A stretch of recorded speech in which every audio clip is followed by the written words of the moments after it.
Hablemos del aguinaldo 2024. Sí, ya estamos en el mes en el cual se hace la recomendación del pago de esta obligación patronal consistente en el aguinaldo.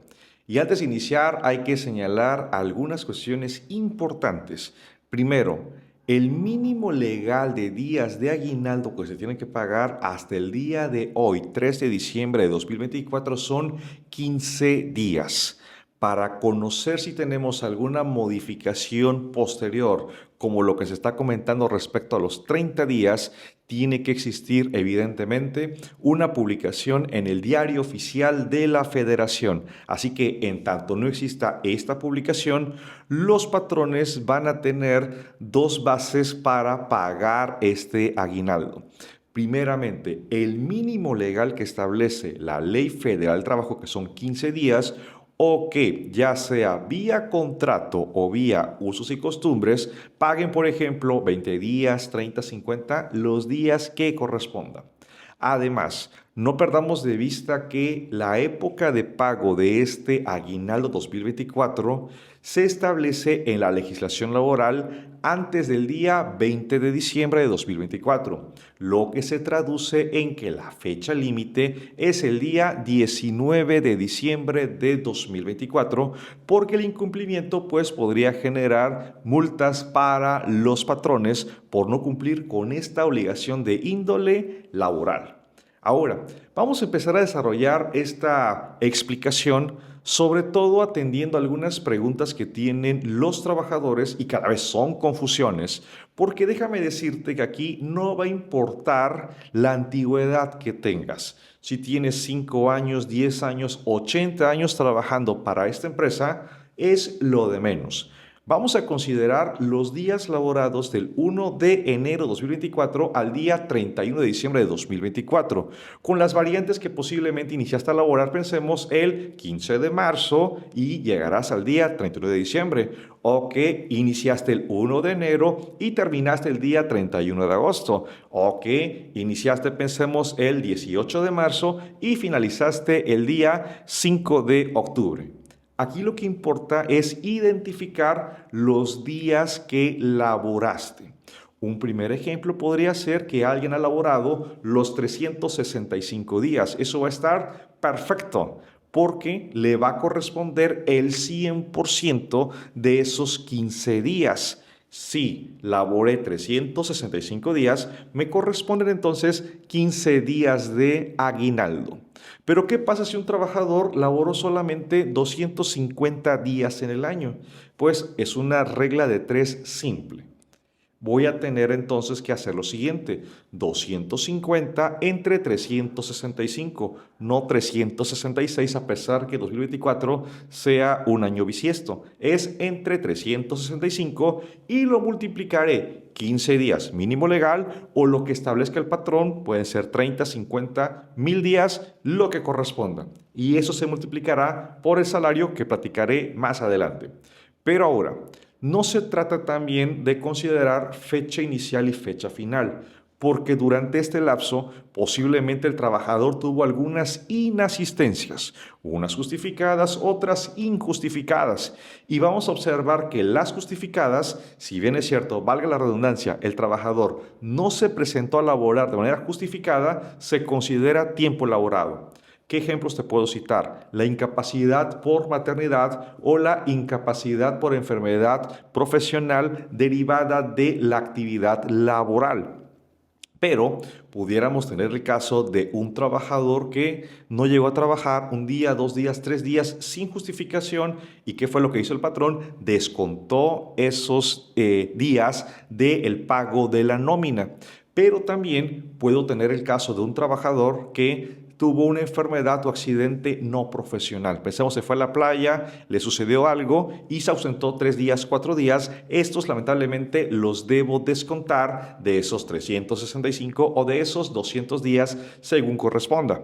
Aunque también en la práctica y en la experiencia, pues hay patrones que señalan, no, vamos a pagar los 365 o los 300 días según corresponda. Bueno, eso ya es una decisión de tipo patronal. En la óptica legal tendremos que hacer esos descuentos, te lo reitero, las ausencias injustificadas y las enfermedades o accidentes, perdón, no profesionales. Entonces, vamos a pensar que es un ejemplo perfecto.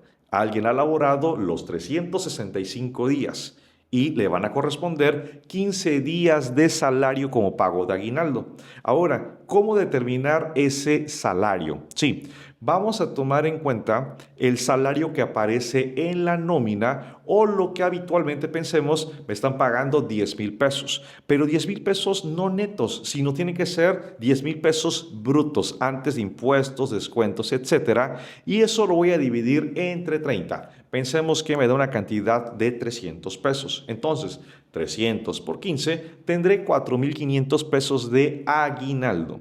Obsérvese que puedo tener una quincena ingresos de 4,500 de mi nómina más 4,500 del aguinaldo y en la segunda quincena 4,500 pesos de la segunda y en el mes voy a tener ingresos por 13,500 pesos. Pero también, ¿qué pasa con aquellos trabajadores que perciben un salario variable? ¿Cómo pueden ser las comisiones? ¿Cómo determino el salario? Bien, aquí lo que voy a hacer es tomar en cuenta los salarios de todo el año y los voy a dividir entre los días laborados para obtener un promedio y esa cantidad que es el salario diario variable promedio lo multiplicaré, pensemos, por los 15 días y tendré la cantidad de ese aguinaldo a pagarle al trabajador. No perdamos de vista entonces que ya tenemos tanto los días laborados como el salario que le corresponde a ese trabajador. Pero también sobre los 4,500 pesos de ejemplo que hemos determinado, habremos de considerar que sí hay que pagar impuestos, porque el aguinaldo, conocido en la ley como una gratificación anual, es objeto del ISR. Prácticamente el cálculo sería 4,500 primera quincena, 4,500 segunda quincena, más 4,500 del aguinaldo. La base de impuestos sería de 13,500 pesos. Pero encontramos en la ley del ISR que el aguinaldo o gratificación anual se encuentra exenta del impuesto sobre la renta hasta el equivalente de 30 veces el salario mínimo general. Pero recordemos que tratándose de exenciones, tendré que hacer el cambio de salario mínimo general a el valor de la unidad de medida y actualización de la UMA. Entonces, si tomo el valor de 2024, 30 por la UMA, tengo un importe exento de 3,257.10 pesos. Y aquí vamos a hacer algunos comentarios, porque pensemos que el aguinaldo que resulta, ejemplo, es de 2,500 pesos. Como 2,500 pesos está por debajo del tope exento, todo se encuentra exento, valga la redundancia, y no va a generar impuestos. El cálculo sería 4,500 más 4,500 más 0, la base 9,000. Ahora, ¿qué sucedería? Pensemos si el aguinaldo es de 5,000 pesos. Bueno, 4,500 para seguir con la misma tónica. Entonces, a 4,500 pesos le voy a restar 3,257 pesos y vamos a pensar que también son 1,250 pesos grabados para cerrar los números. Entonces, 4,500 primera quincena, 4,500 segunda quincena, más 1,250 grado del aguinaldo, voy a tener 10,250 y eso me va a generar un impuesto sobre la renta. Quiero hacer una advertencia para los trabajadores porque se angustian porque tal vez los impuestos se incrementan.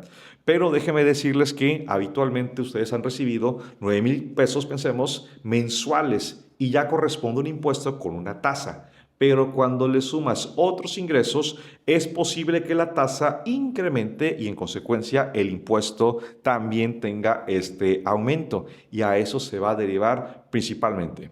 No perdamos de vista que contadores y contadoras, existe un procedimiento en el reglamento de la ley del ISR en el cual se va a anualizar ese aguinaldo para obtener un aguinaldo promedio mensual. Pero en lo particular no recomiendo el procedimiento opcional del reglamento porque la retención en efecto es menor en comparación al procedimiento del artículo 96 de la Ley del Impuesto sobre la Renta.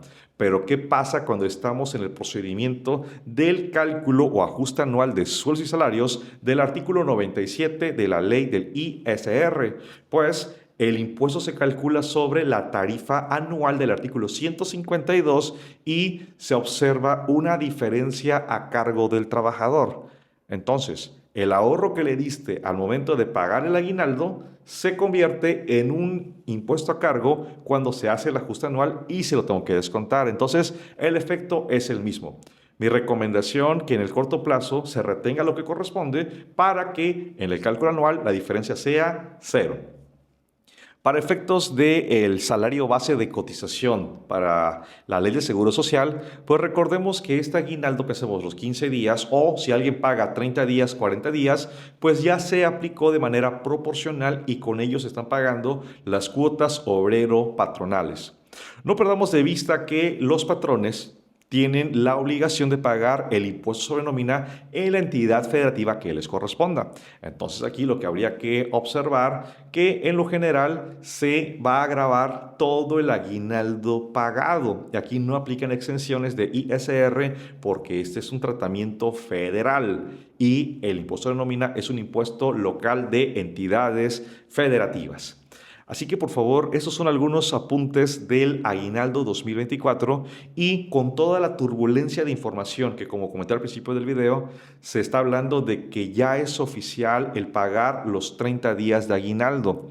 Pero a decir verdad, y como todos sabemos, hay que estar atentos de la publicación en el diario oficial de la Federación y particularmente en los artículos transitorios para conocer el inicio de vigencia de la modificación en caso que se dé en este año 2024 o en 2025, para que los patrones, si tuvieran esta modificación con fecha retroactiva 1 de diciembre de 2024, pues tendría que complementar el pago del aguinaldo y también modificar el salario base de cotización precisamente con fecha 1 de diciembre porque el salario ya no se toma 15 entre 365, sino serán 30 entre 365. Pero reitero, no se tome como oficial a la fecha de grabación de este video que es 3 de diciembre de 2024. Siempre, por favor, consulta fuentes oficiales como el caso del Diario Oficial de la Federación.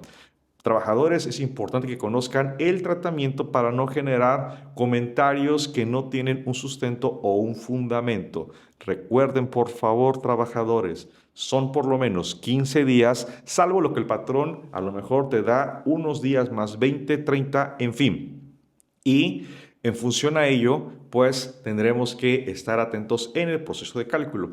Y patrones, claro está, es una obligación de tipo laboral y su incumplimiento evidentemente es sancionado por la Ley Federal del Trabajo.